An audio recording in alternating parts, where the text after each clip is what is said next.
Hey there, glad you're here. I've been in this chair a while now, and the quiet gets a little heavy after midnight. Come sit with me. I've got a story that still keeps me up. I was holding the last note of the last song of the night when I looked down and saw a little girl, couldn't have been older than 7, sitting alone at a table in the front row, crying without making a single sound. Wait, because that little girl wasn't lost, wasn't hurt, and nobody around her made a move to comfort her. And the reason why is the part that's going to stay with you. We're loved know it that the night was a Friday in the spring of 1961, and the room was the Blue Petal Lounge, a supper club in Chicago that seated maybe 300 people on a good night. It had low ceilings, red leather booths along the walls, and a small raised stage with a single spotlight that buzzed faintly when the room got warm. Round tables with white linen, candles in short glass holders, a bar in the back. I was there for a 5-night run, which was unusual for me at the time. I was doing more TV than clubs in those years, but my manager had called in a favor, and I liked Chicago. People there know how to sit with a song. They lean in, they hold it, then they give it back. The food was good, and the crowd was real. They didn't come to be seen, they came to listen. There was a small blue ribbon tied to the leg of the baby grand when I walked on stage for the final set. One of those thin satin ribbons, the kind you'd find on a gift box. Somebody had tied it in a neat bow around the piano leg, low enough that you'd only notice it if you were looking for something to notice. I didn't know why it was there. I figured it was decoration. I stepped around it, picked up the mic, and started the set. Write in the comments, where are you listening to this story from, and what time is it right now? I had 6 songs scheduled for the final set. The room was full and warm and good, the way rooms get when a long evening has found a good rhythm. I was 3 songs in when I first saw her. Front row table, far left, closest to the piano. A little girl, small even for 7, in a white dress with a lace collar, sitting straight up in her chair the way children do when they've been told to sit straight. Her hands were flat on the tablecloth, and she was crying. Not the crying you hear, no sound, no shaking, just tears running down her face in the kind of steady, patient way that told me she'd been at it for a while. Here's what I didn't notice right away, and notice I said right away, because I noticed it eventually, and when I did, everything about that table looked different. There was no adult sitting with her. The chair to her left was pushed in. The chair to her right had a jacket draped over the back, but no one in it. A woman's jacket, dark red, with a small silk flower on the lapel. And the little girl was not looking at me. She was looking at that jacket. I kept singing, "You don't stop mid-song because a child is crying in the front row." Not unless the crying turns into something else. And hers didn't. She just sat there steady and quiet, and I kept watching her the way you watch something you don't yet understand. By the time I finished the 4th song, I'd worked out that she was alone, that the jacket meant someone was coming back, and that the crying was not about being lost or scared. It was something older than that. I had 2 songs left in the set. I stepped to the edge of the stage between numbers and said, "Real easy, not making a production of it. You doing okay, sweetheart?" She looked up at me, big dark eyes still wet. She nodded once very seriously, the way children nod when they're trying to seem older than they are. She said, "I'm waiting for my daddy." And then she looked back at the jacket. I felt the room shift slightly. Not a dramatic shift. These things are always small. But a few heads turned at the nearby tables, people who'd caught the exchange. A woman in the second row pressed her lips together. A man in a suit at the adjacent table folded his menu and set it down. I said, "He'll be right back, I'm sure." She nodded again. I wasn't sure at all. Something was wrong at that table. I'd been performing long enough to know that a 7-year-old sitting alone at a supper club at 11 o'clock at night with a jacket and no father was not a normal situation. But I also knew that stopping the show, sending over staff, making it an incident, that would terrify the girl more than whatever she was already carrying. So I did the only thing I knew how to do. I went back to the microphone and started the 5th song. Between the 5th and the 6th number, my stage manager, a quiet fellow named Eddie Galante, who had been working my Chicago shows for 3 years and who communicated almost entirely through small, precise movements of his chin, appeared at my elbow from the wings.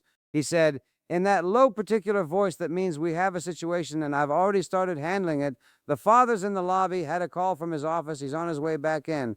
I said, "How long's she been alone?" He said, "About 40 minutes. He looked at the front row table, then back at me, that particular look of a man communicating that things are under control without mentioning how close they came to not being under control. I looked out at the table, 40 minutes. She'd been sitting there for 40 minutes, and not one person in that room had gone to sit with her. Stop for a second. I want you to think about what I just said. 300 adults in a supper club, well-dressed, well-fed, well-meaning people, and not one of them had walked over to sit with a 7-year-old child who was crying by herself. I'm not saying they were bad people. I think they were uncertain. Each one of them probably felt the pull toward that table and then talked themselves out of it, thought someone else would handle it, or that it wasn't their place, or that they'd make it worse. I understand that. I've done that. But the result was the same. She sat there alone for 40 minutes, and the only person who said a word to her was the man on the stage, and only because he could see her from where he was standing. I started the sixth song. Halfway through the second verse, the father appeared at the entrance to the room, a tall man in his 40s, dark overcoat, still holding his hat, moving fast between tables. He saw his daughter. He stopped. Just for a second, maybe two. Then he crossed the rest of the room in about 8 long strides and crouched down beside her chair. And she didn't make a sound, but her whole body folded into him the way children do when they've been holding themselves together a long time. He put his arms around her and buried his face in her hair, and they stayed like that while I finished the song. I let out a breath I'd been keeping somewhere around my collarbone. He was back. She was fine. It was handled. The room had a happy ending, and all I had to do was walk the last 2 minutes of the song to the finish line and let everyone have it. I was wrong about that being the end of it. I finished the song. The room applauded. I thanked them. The band played me out, and I walked off to the left side of the stage, which took me directly past the front row table. The father was still crouched beside his daughter. He looked up at me as I came off the step and said very quietly, "Mr. Martin, I need to tell you something." I stopped. I said, "Of course." He stood up. He was taller than I'd registered from the stage. He looked at his daughter, who was now leaning against his arm, eyes dry, watching me with frank appraisal the way children watch things they're not quite sure about yet. He said, "She asked me not to call for help. When I had to step out, she said, 'Don't send anyone to sit with me. I'll be all right. The man singing will stay.' Femmes the souls." I didn't say anything for a moment. The room was clearing around us, guests collecting coats and bags, the band packing down behind me. He said, "I don't know how she knew that. She's never seen you perform before tonight." I looked at the little girl. I said, "What's your name, sweetheart?" She said, "Clara." I said, "Clara, how did you know I'd stay?" She thought about this with real seriousness. Then she said, "Because you looked at me." That was the whole answer. "Because you looked at me." I crouched down to eye level and I said, "Your daddy was right to go take that call, and you were right to wait, and you did a very brave thing tonight." She looked at me steadily and said, "I wasn't brave. I was sad." I said, "I know. Being sad and staying put anyway, that's brave, Clara. Being sad and staying put is the same thing as brave, Clara. Don't let anybody tell you different." She thought about that for a moment. Then she reached forward and straightened the pocket square in my jacket, just patted it flat, the way a grown woman might, something she'd probably seen her mother do. Then she leaned back against her father's arm and was done with me. The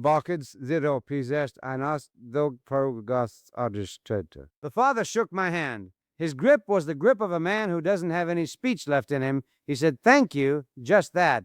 We both knew what he meant, and we both knew it was too small a phrase for what he meant, and neither of us tried to fix it. I went back to the dressing room.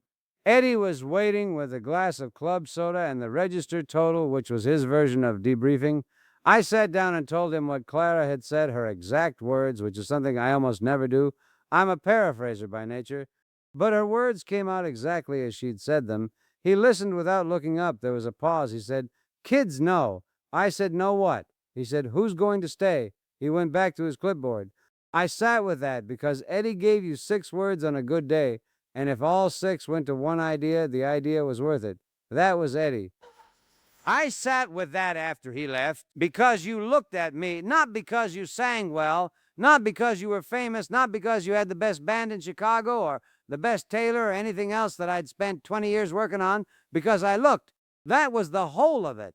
Looking at somebody, really seeing them when they're in the middle of something hard, Apparently, that's the thing. I didn't know I'd done anything that night. I thought I'd just finished the set. Listen, remember this part, because this is the part that stayed with me the longest. On my way out through the lobby, I passed the coat check, and there, hanging on the hook labeled Table 4, was a small item I almost missed, a thin satin ribbon, blue, the kind you'd find tied around a gift box. I recognized it immediately. It was the same ribbon from the piano leg. She'd brought it with her, tied it to the piano at the start of the evening before the first set, then come back to her table. 7 years old. She decorated the piano before the show. I asked the coat check girl what she knew about it. She said the little girl had come in with her father early, before the first set, while the room was still being set for dinner.